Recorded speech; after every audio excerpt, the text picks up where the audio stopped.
Hello children, we are introduced with a new subject, that is water security. Now in this subject we'll come to different aspects and various information related to water pollution. What are the precautions we can take, what are the measures that can be taken to avoid the adverse effects of water in our daily life. Okay, now it is also necessary to strive for the development of personality, efficiency and sense of leadership for ourselves. Okay, so now while studying this subject of water security, we have to take certain steps. Okay, we have to follow it and we have to understand and follow it in our daily life. We should understand what is the purpose of the subject. Okay, so that we can evaluate this, we can utilize this same in our day-to-day life. Okay, so now let's begin with the first unit, water education. Now there are 4 chapters in first unit. So first chapter is water cycle. Okay, so now in the first unit of water education, the first chapter is water cycle. Now the term water, what do you understand by the term water cycle? You all have studied earlier in your earlier classes related to some water cycle, right? So we'll study again. It's just a revision of what you have studied earlier. The topic is just a revision. Okay, so it's easy for you all to understand. So now let's begin. About 71% of the earth's surface is covered by water, as you all know that. Okay, now this mass of water is found in various forms such as fresh water, ocean water, glacials, and as well as atmospheric vapor. These are the various forms of water which has been found on the earth. Now this water supply is constantly changing from one form to another. As you all know, it keeps on changing. That is, it evaporates from rivers into ocean and back into atmosphere through the process of evaporation from the ocean. So this cycle is a continuous cycle. It is not disturbed by anything. Okay, it is, this cycle is indestructible. Okay, you cannot stop it. It happens naturally. Okay, and it will continue to happen. Next,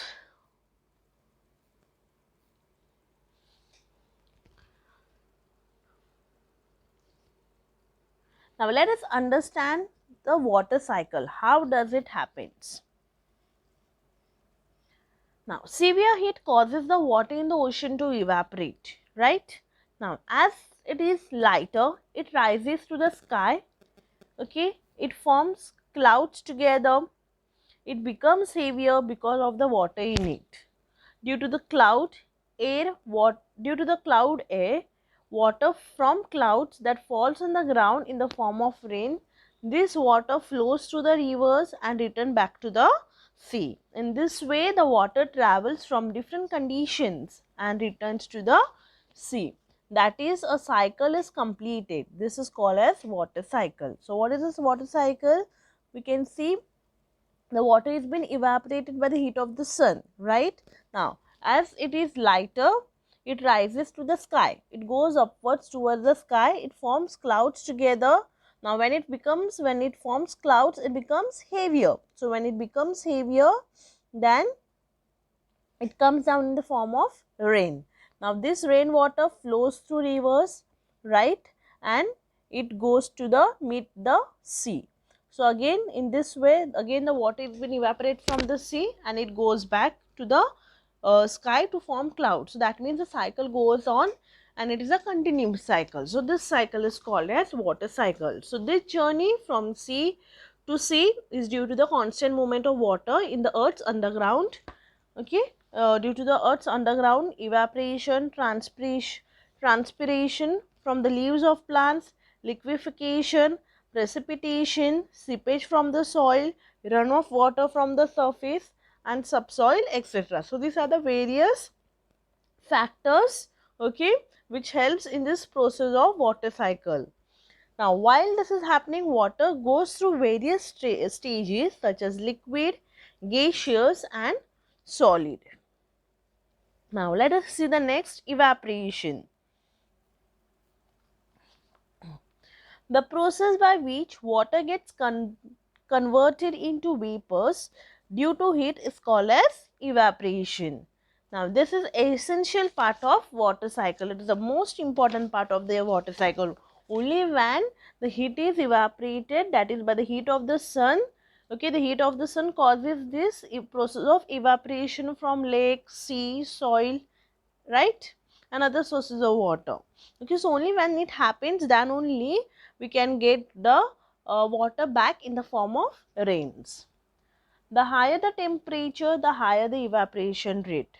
That is, at lower temperature there is less evaporation, and at higher temperature there is higher rate of evaporation. So that means water in the form of gas is called as vapor. So the water is evaporated in the form of vapor. Okay, that is in the form of gas. So that is that water which is evaporated in the form of gas is called as vapor. Next, condensation. Now you can try this activity. You can take a take a water in a glass jar and cover it with the lid. Okay. Now place the jar in sunlight. Now after 30 minutes, observe this inside of the jar. Okay, just see what happens. You can see what is the result. You can try this at home. Now let's see, the next is condensation. What is condensation?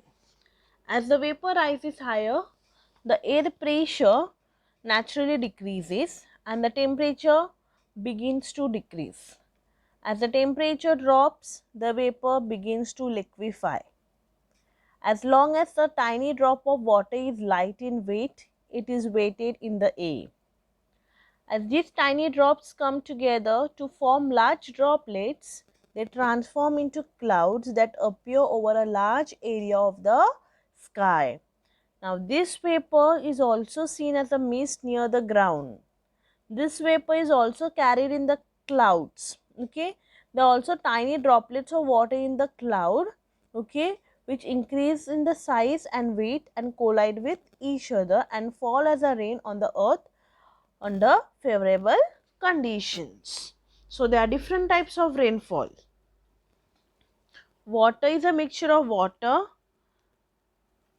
and hail, only hail and snow depending upon the situation. So rainfall can be in a form of water, it can be in a form of snow, also it can be in a form of hail. Now hail means you all have heard the word hailstones.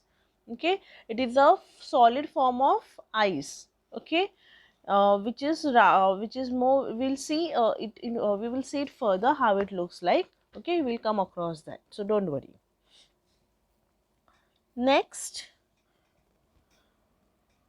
now what is a cloud? Now let us see exactly what is a cloud.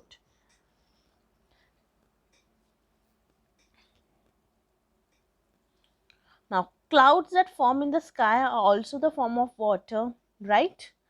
Now the warmth of sun causes water to evaporate from the surface of the earth as well as from the surface of the ocean. So as it is light, it goes up into atmosphere. Now the cold air in the high altitude slow down the movement of vapor molecules. This slow down movement causes these vapor molecules to come together and freeze them. During this time, fine dust also from the air begins to accumulate around it. So when this process is happening, okay, the dust which is present in the air also get mixed along with that vapor molecules. So these particles are called as condensation nuclei. So these particles which form together with the help of vapor molecules is called as condensation nuclei. Now, there are different types of clouds. Let us see the different types of clouds. First is a giant cloud or a huge cloud. Now, you can see the picture is shown there. What is how does a giant cloud looks and how does a crazy black cloud or a grey black cloud looks like. So, first one, a giant or a huge cloud. Now, as water vapor freezes, a large amount of energy is generated along with it. Okay, so now it gets accumulated in this. Now, this energy gets accumulated in this giant cloud. So, as a result of this, there is a thunder and lightning which takes place. Now, sometimes they fall on the earth in the form of large fireballs, and sometimes they can be a major storm or a hurricane. You have heard these words, right? Next, crazy black cloud or grey black cloud. Now, you can see the picture how it looks like. They are very large cloud, okay, which can cause heavy rainfall at any time. Okay, sometimes it can also cause a snowfall.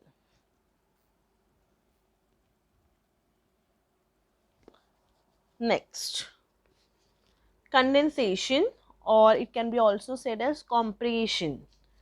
Now, what is condensation, or we can say what is compression? Condensation is a process by which the vapor in the air or atmosphere decreases and is converted back into water particles. So that means the unsaturated air, or the air which has very or the air which has a humidity which has a very less humidity, or you can say humidity less than 100%. Okay, it cools down as the temperature decreases. So as a result, the evaporation capacity also goes down.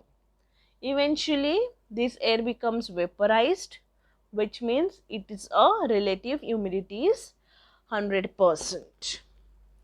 Now, the temperature level at which the unsaturated air evaporates at certain temperature is called the dew point.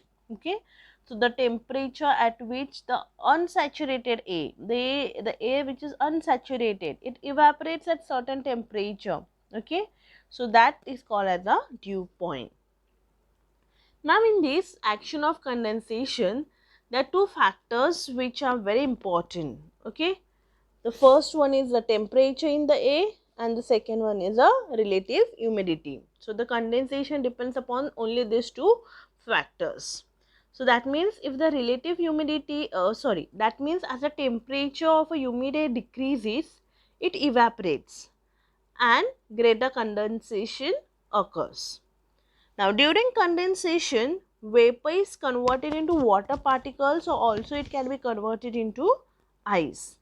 That means the dust that is required for the formation of these water particles or ice particles is called as waterborne dust. Now, if the temperature level is above freezing point, now we all know what is the freezing point, right? It is below 0 degrees Celsius.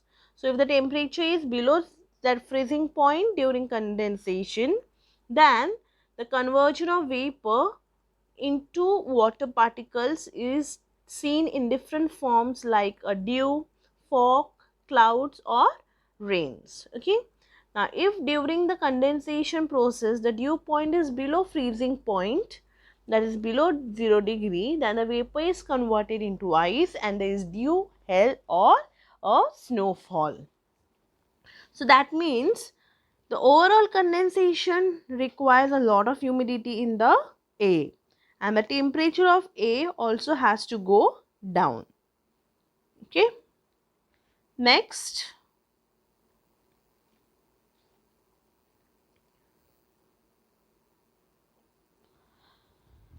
rain. Now, due to the inability of large water particles to float in the air, due to the big size, the water particles fall in the form of rain. Now, the rain cannot come down, the water particles, they are very large, so they cannot come down in a big size. They have to come down in a small particles. So, that means they are divided into small particles, that is, they come in the form of rain. So, water falling from clouds to the ground in liquid or solid form is called as a rainfall. Now, there are two forms of rain. First is snowfall and the other one is a hail. Now, snowfall everyone knows when the temperature goes below freezing point.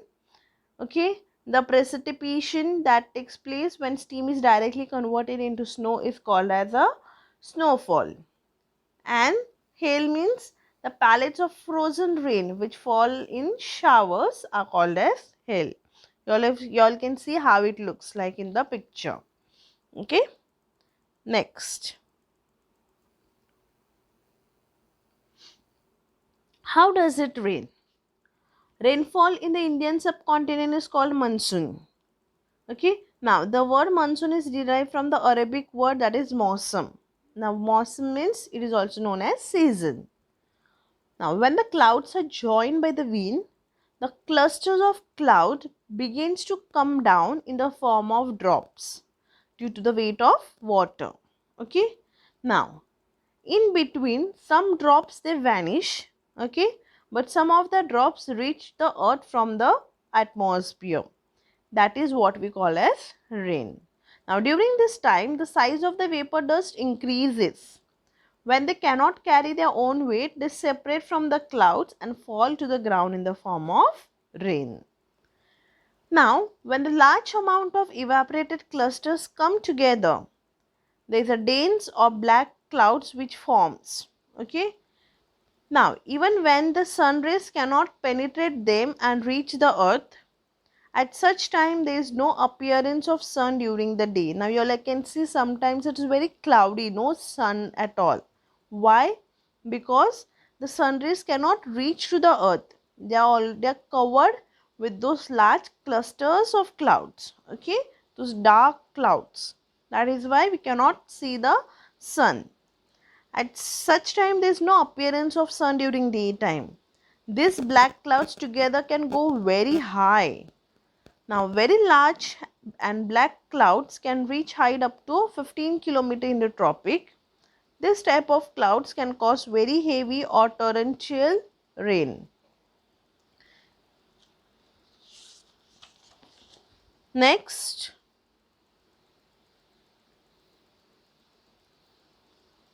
the journey of water.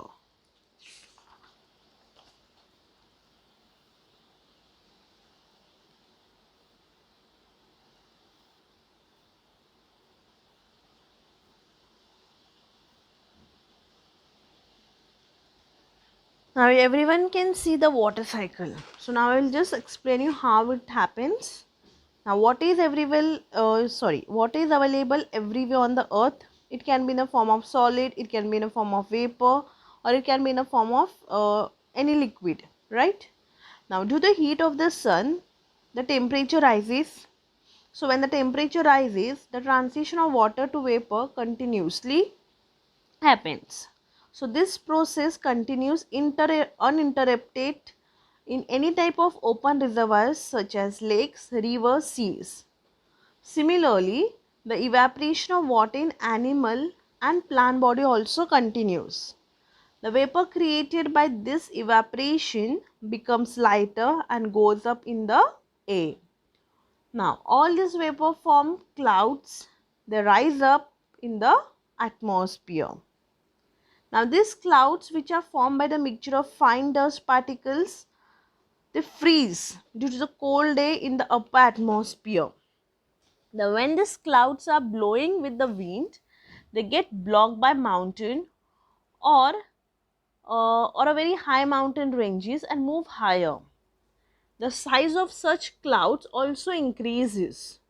At the same time, water droplets made up of tiny particles become larger and heavier in size and eventually fall back to the ground and in the form of rain. This rainwater flows back down to the hillside and takes the form of small streams, brooks, and then forms itself into a river or flows into the river. Sometimes it can accumulate in the form of lakes. Sometimes it can also it can flow and meet towards the sea. Meanwhile, this water quenches the thirst of various plants, animals, and human beings. Now, as we know, all plants absorb groundwater according to their needs and release it into atmosphere through the leaves during transpiration. So this cycle continues throughout the year and year after year. Now this continuous circulation of water on the earth, that is the convection of water from the ocean to the atmosphere, from the atmosphere to the land, and from the land back to the ocean, is called as water transition cycle, or it is also called as water cycle. Now, even though the level of water on the earth is almost constant, water molecules come in and out of the atmosphere. Now water flows from one reservoir to another through physical process such as evaporation, runoff, condensation, precipitation, right? So while this is happening, water is transformed into solid, liquid and gaseous form. One third of the water that falls to the ground goes back to the ocean through the surface or subsurface water flows. The remaining two-thirds of the water re-enters the atmosphere due to evaporation and transpiration of plants. Thus, a gross water transition cycle gets continued. Next, different types of rainfall. Now let us see three different types of rainfall. You can see the picture over here. The first one is ascending or converging precipitation or rainfall. Now in ascending rainfall, the air cools after reaching a certain height. Okay. Now this process by which the air move upwards is called as ascent. Okay. Ascent means the air is moving in a upward direction. Okay. After that, the cold air has a low evaporation capacity, so it condenses and converts into water particles and rains. This type of rainfall occurs in regions where there is a very large upward movement of air, as well as in the areas where it is not much in a horizontal line. That means in the equatorial region, such rain usually occurs during afternoon. Next, resistance rainfall. Winds containing vapors from the sea or large reservoirs are blocked by high mountain ranges in the path and begin to follow the mountains. Due to the low temperature at the altitude, the vapor in this air condenses and it rains. This rain is called as resistance rain, and it occurs or else it falls due to the obstruction. There is a obstruction. What is the obstruction? There is a mountain in the way, so it moves along with the mountain. Rainfall is heavier on the slopes in the direction in which the winds follow the mountain, while in the areas where the wind crosses the mountain, the amount of rainfall decreases as the amount of air vapor decreases, and the vapor holding capacity of the air increases. Such a region with low rainfall is called as a rain shadow region. Next, third one, periodic rainfall. A low pressure belt is formed at specific place in the air so that the winds from the adjacent region are attracted in that direction. So when the winds move in a circular direction and at a tremendous speed, there is a this is called as a cyclone, or it can be also called as a periodic. Now when a cyclone is formed in the region, the air in the cyclone starts to go up. Now as the ray goes in the upward direction, it rises, so its temperature decreases and the vapor in the air condenses, and due to that the rain falls. Such precipitation is called as cyclonic precipitation, or it can also be called as cyclone precipitation. The cyclones move from one place to another and rain falls wherever they pass. This type of rainfalls more in temperate more this type of rainfall more in temperate belts. Also in the tropics there is some cyclonic or periodic rainfall which is stormy.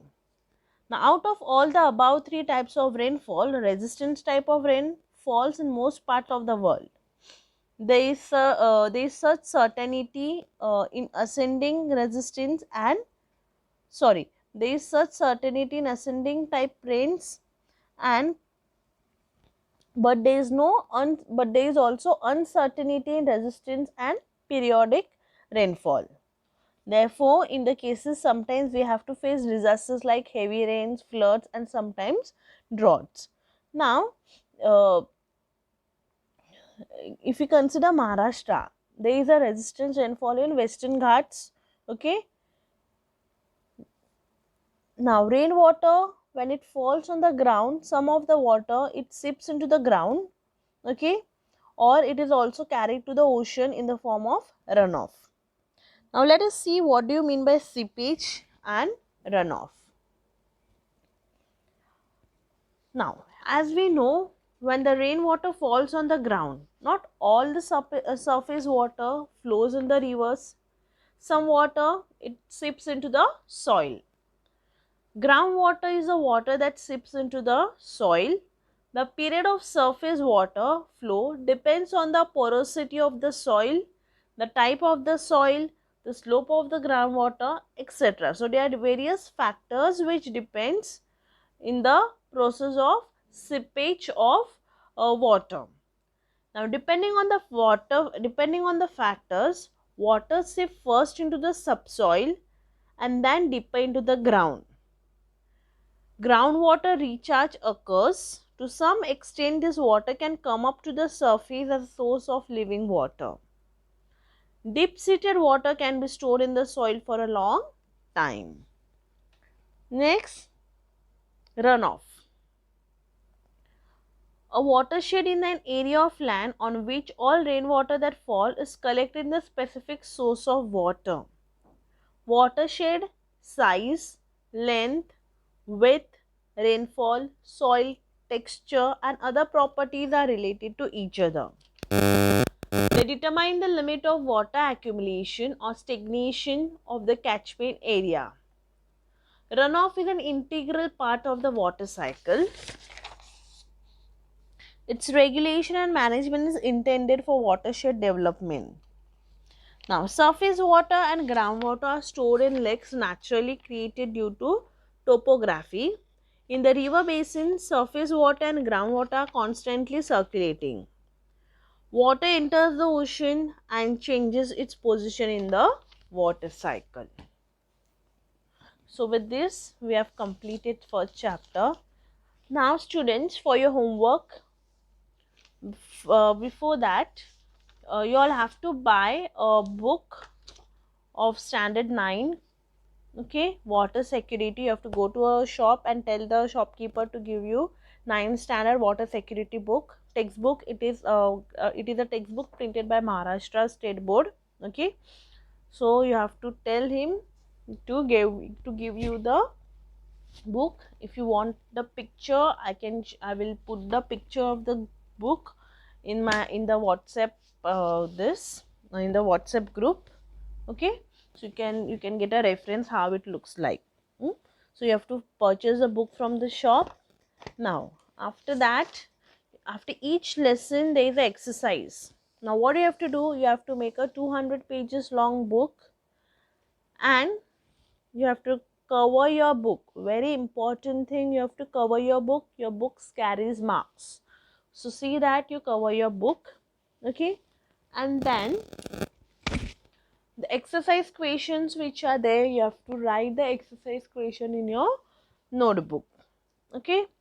You have to search out for the answers, okay.